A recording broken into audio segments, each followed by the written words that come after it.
Hello and welcome to San Francisco Dance Film Festival's After Dark program celebration. My name is Alexander Irwin, aka Banana Sunshine Tonight, and I'm here to raise a candle with you to celebrate my absolute favorite collection of shorts programs we do here at the festival. This is our collection of spooky, sexy, campy party films, and it's my absolute favorite. So, I hope you've got a glass of something to drink, a candle, some tarot cards, something fun, spooky. We've got some special guests we're going to chat with tonight, some filmmakers. I'm going to show you some behind the scenes footage, and we're going to gear up together to go watch the After Dark program over on Marquee TV. So, I hope you're excited. I know I am. Happy Friday night. Let's kick things off by watching the trailer for After Dark, edited by our fearless and talented Claire Schweitzer, who is a dance film podcast host. She's a filmmaker in her own right. Her podcast is called Frameform. Go check it out wherever you get your podcasts. Let's go watch the trailer.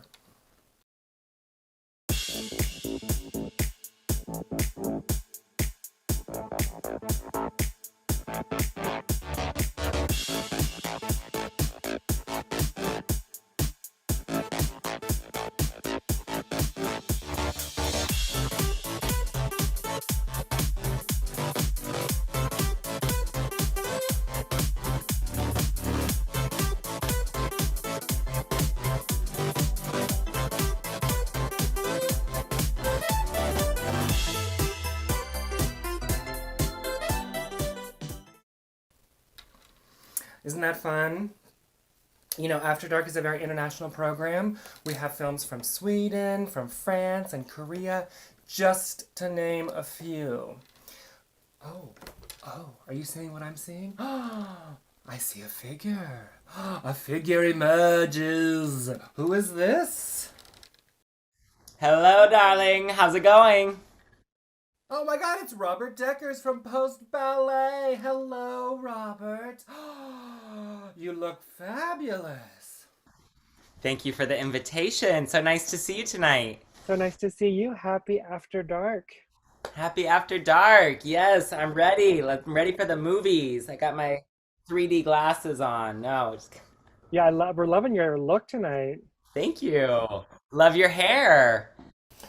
This whole thing. Oh, thank you, Robert.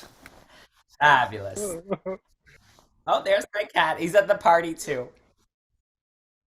Meow meow. Everybody's invited to the After Dark party. Hello. That's right. Meow, meow, meow, meow, meow. Hello, little kitty. You're invited too.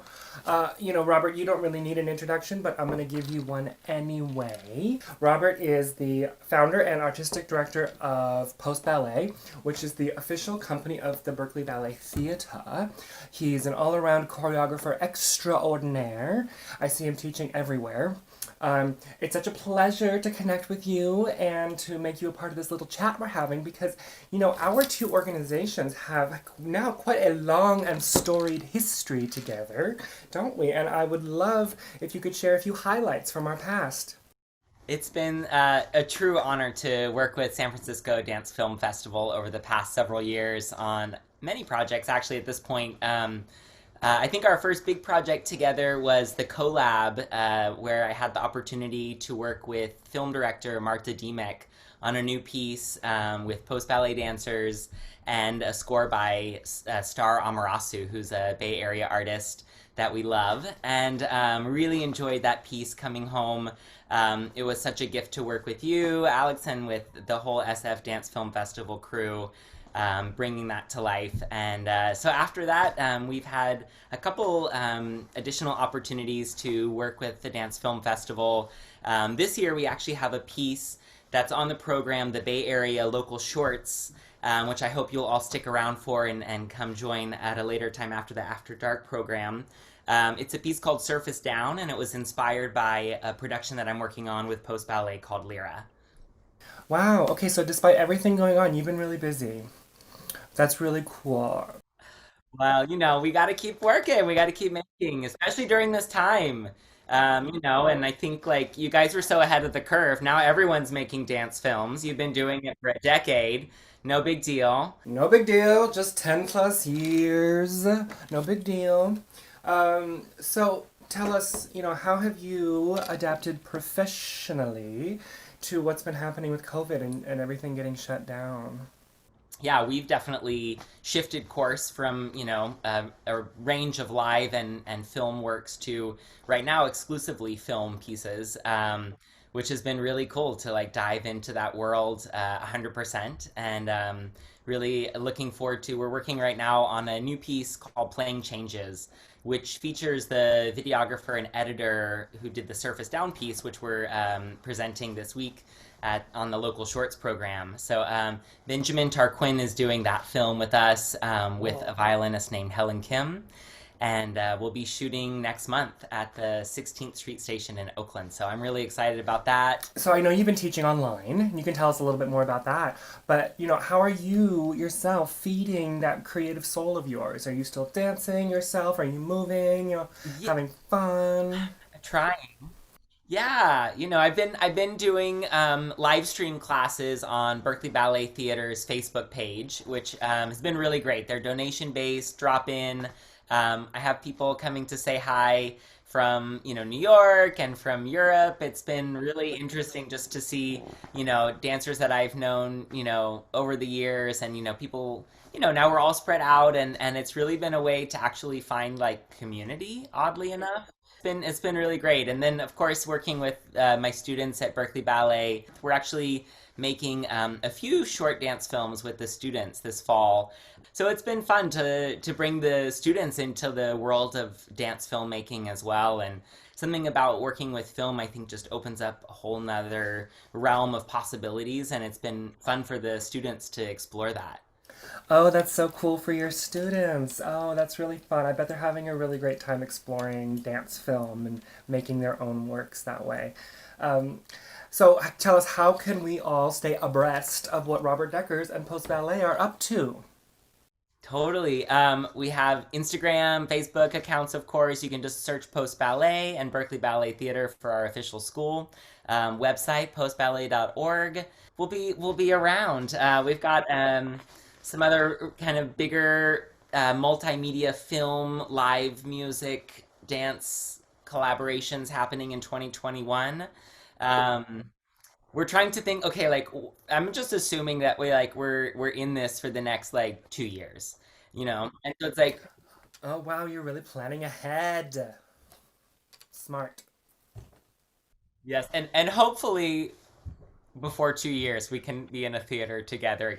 That's right. That's I'm right. not trying to be all pessimistic. I'm just saying for those of you that are trying to book a show in January, I'm like, Oh. no, I'm just kidding. You're so naughty. Okay, well, let's hope it doesn't take that long, but who knows? I really personally miss being in class in person. I know. Online in my kitchen is just not the same. It's seriously not, but my plants and my cat have all like suffered like grave wounds from like Brahma Ma that went astray. It's like, oh dang. Okay, well, sorry. Thank you, Robert, so much for being here with us tonight. Let's stay in touch, of course, and I can't wait to see your next work. Everybody, thank you so much for supporting San Francisco Dance Film Festival, for being a part of this community. I'm so grateful to be here tonight. I can't wait to watch the show. Cheers, everybody. Happy After Dark. Let's get shady. Bye, Robert. Bye. Bye for now. Okay, I'm putting him back in the ball. Bye, bye, bye. Oh, isn't Robert the best? And we just love working with him and Post Ballet. And Robert was just talking about the Bay Area Shorts program, so why don't we take a look at that trailer? You can watch that on Marquee TV. Watch After Dark with us first, but please go watch Bay Area Shorts. It's such a fun program, and we love supporting our local artists, our choreographers and dancers here in the Bay Area.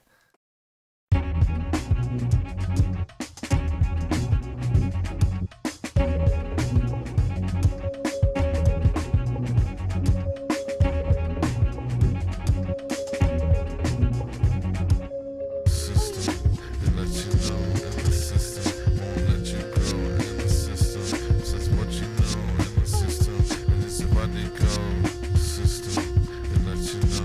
system.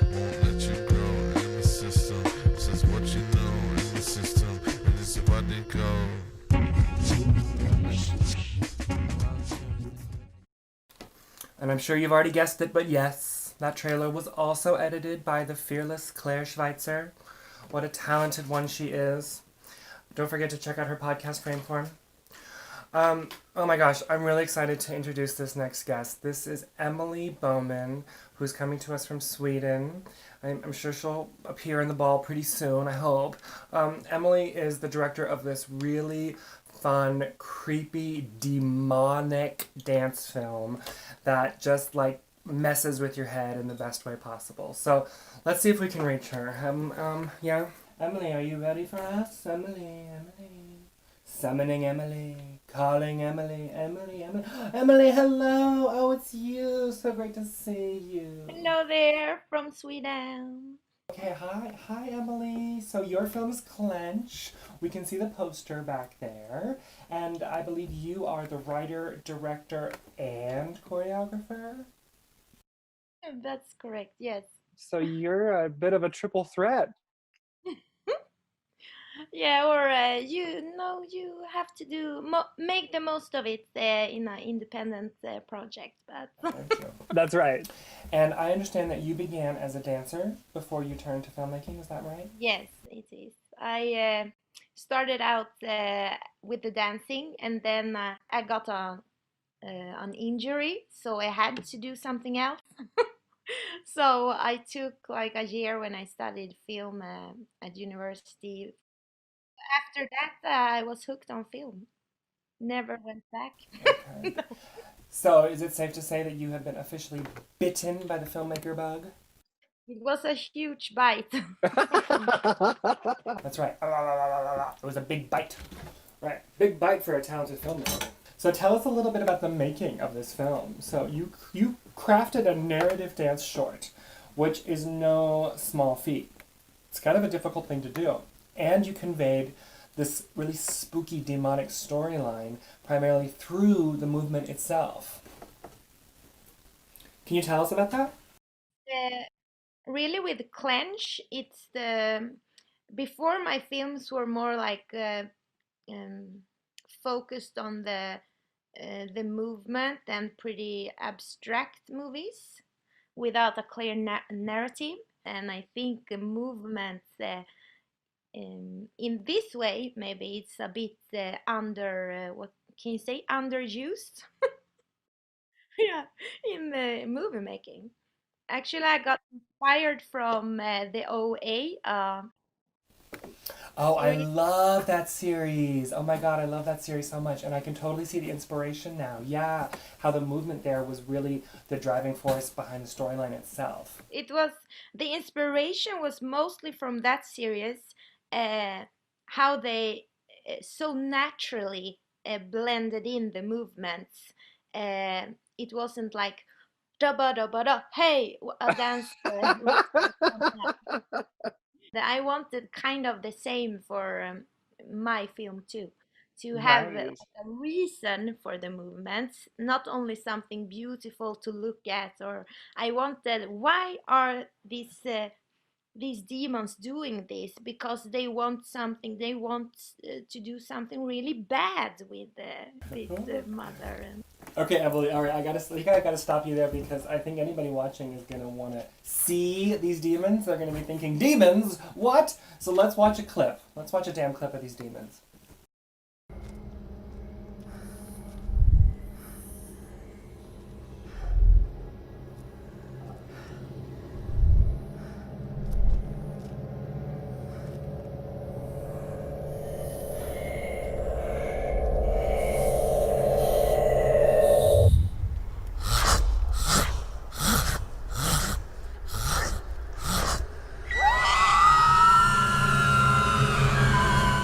Ah, it's so spooky. It's so spooky. So tell us about this movement that they do. How did you come up with it? all the hand symbols and stuff they're doing like this. It's um, they're inspired from different rituals and symbols with the hands has through history been um, what do you say, connected a lot or associated a lot with different magic or power or things like this. Oh, that's so cool. I love that you researched that and figured that out. Tell us, is horror your thing? Is that your preferred genre as a filmmaker? Not really. This is the first movie that's leaning towards the darker. Really? dark. Yeah. Oh, interesting. Okay, so are you planning on continuing as a horror filmmaker? I think so. I want to do actually a feature based on Clench. That would I have some images that would be really really nice to do. Ooh, yes, we support that. I could totally see this as a movie. And maybe we could get to know some of these demons a little more, learn about their backstory, like who they are. Yeah, and the motives behind why are they doing this in the first place. So, producers, underwriters, who's ever listening, take heed. Emily Bowman is ready to expand this into a feature film. So, Emily, I want to also talk about your sound design because it's so strong throughout the film. But in particular, I want to talk about the sound that the demons make, which is this like guttural soundscape of their own. Did you figure that all out? Did you plan that before shooting? Oh, good question. Uh, a lot of it was like in the post production. Yeah, but we used also a lot of sounds from them, the the dancers. We used some sounds from them, and some of the sounds they did also in the choreography. Uh, yeah, when I it was more like when I did the choreography, I wanted to have a creepy sounds, so they make in certain movements like like this. So when we rehearsed, they also did. That's so fun. Oh, okay, and there you are doing it. Oh my God, is that okay? So that's you in the rehearsal studio figuring it out. Okay, Emily. Oh, Emily, it's been such a pleasure to speak with you. I'm so glad we are now friends. Thank you for connecting with us all the way from Sweden. I'm going to send you back home in our crystal ball that we can't wait to see that feature when it's ready, and we can't wait to see any other dance works you create. Bye, Emily. Really nice to have you with us tonight. I hope you check out my film Clench in the After Dark program and enjoy. Bye.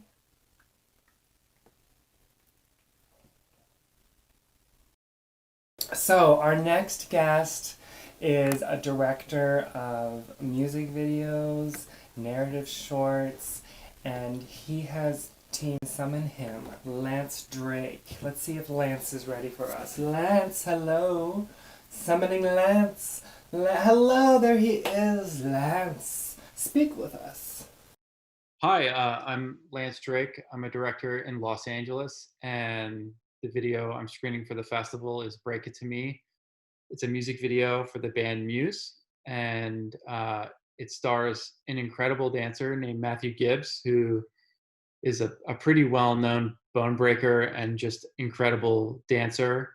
And this is a crazy kind of step in new territory for me. I'm much more of kind of a narrative director, and to be doing something that heavily featured dance was new to me.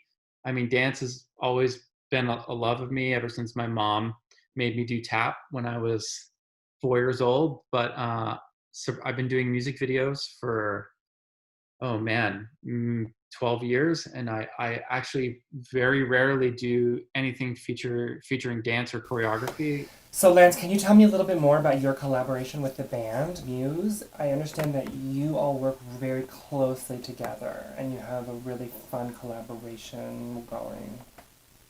So I've been working with the band Muse, who are like a UK rock band, for the past 3 years, and it started off as doing one video for them, and we kind of all fell in love with each other, and it grew into a series of videos that grew actually into a conceptual album. I wanted to show you the album cover. Oh yeah, show us the album cover. That would be fun. They have some of the best fans in the world. Their fans, like, the thing that's really special about Muse is that their fans want to live in the Muse world. And so this album being a much more immersive album that I did all the videos for, the album is called Simulation Theory.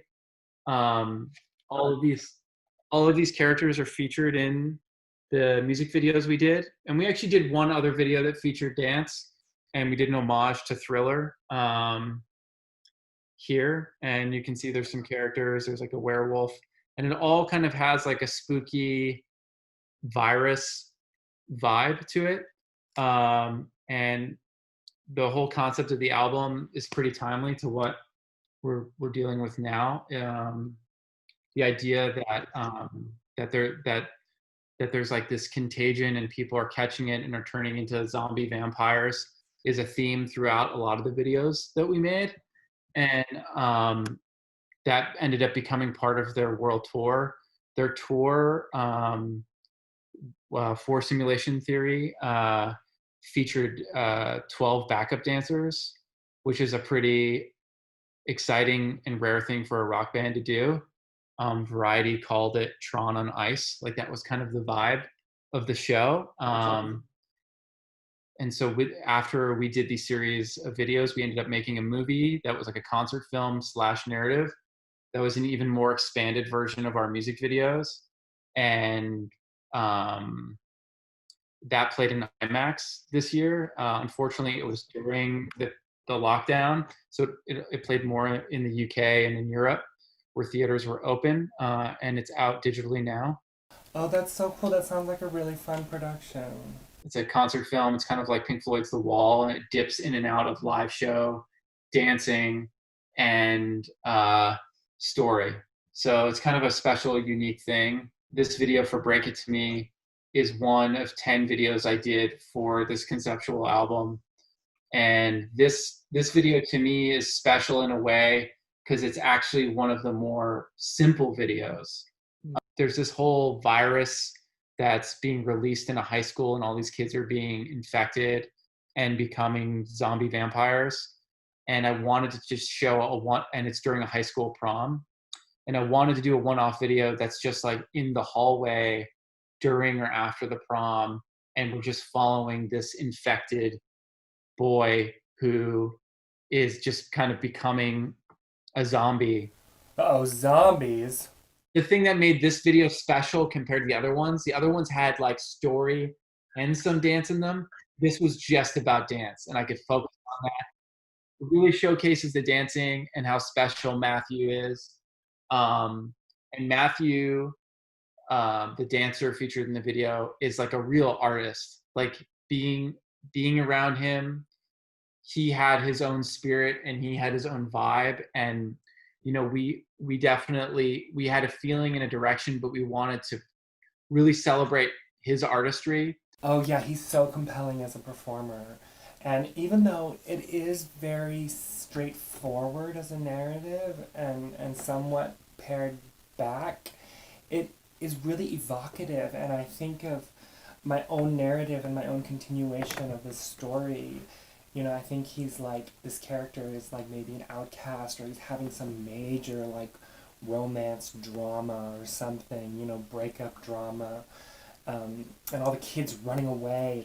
You know, I come up with my own story. Oh, wow, really? Oh, so but see, that's the thing about horror or genre films in general, is that there's this layer of like, whatever is the subject matter, and then there's the underlying. So you can interpret anything you want.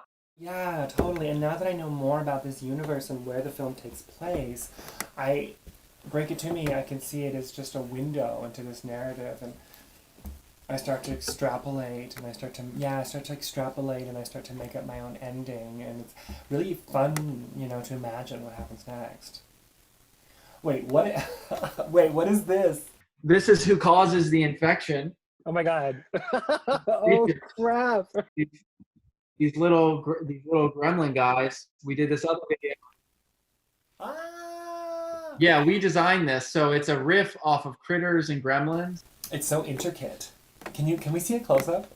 Yeah. Ah! Yeah. This team, we had like, I don't know, 12 of these on set, and we had ball versions because it rolls into a ball like a critter, and they're biting kids. So in the other video, another video we did that Aaron choreographed, there's an homage to Footloose, and like these critters get created in a lab while kids are kissing, and they spill a soda on a computer, and a gerbil gets infected and it becomes this, and it grows. So the kids turn into zombies and vampire zombies, and basically it's because of these critters. What is this world? Oh my god, I love this world. Interestingly enough, it's almost like when you get bit, you're being exposed to the truth, and those who are living in ignorance. And we deal a lot with what's going on politically right now in the film. So, for Break It To Me specifically, how did you decide on the tone of the film? I wanted it to feel like someone who was like trying to literally break out of their own body. And there's been like quite a few like pretty iconic bone breaker videos I've seen, but I wanted this to be really just about them the whole time. I've seen bone breakers in other music videos, and they're usually an accessory to an artist or to a whole other concept. I wanted this to be just about this bone breaker who's like becoming the creature.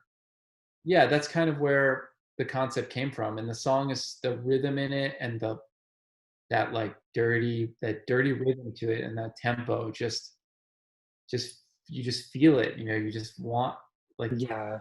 I can't hear the song now and not wish I could bone break. That's so cool.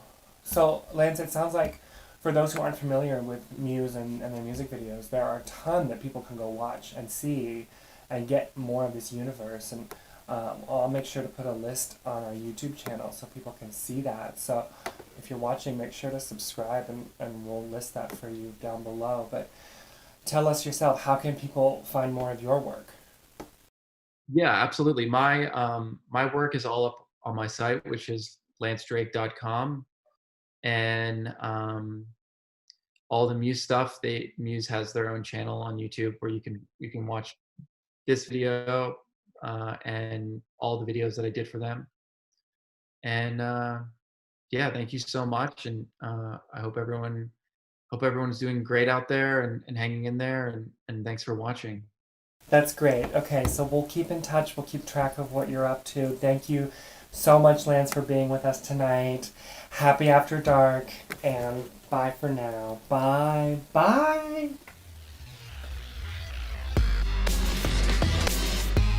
Well, folks, that just about wraps it up for our live portion of the evening. But don't forget, we're all heading over to Marquee TV together right now to go watch the After Dark program. If you haven't bought your tickets yet, it's not too late. We'll put the information in the chat for you now so you can do that.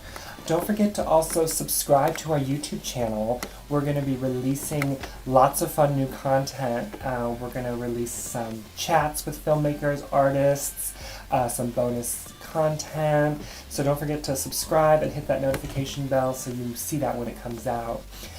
This year, we are just swimming in quality dance films. So do yourself a favor and head over to Marquee TV and check out the After Dark program. Don't forget to check out the Bay Area Shorts program like Robert mentioned. And we have tons of other great films.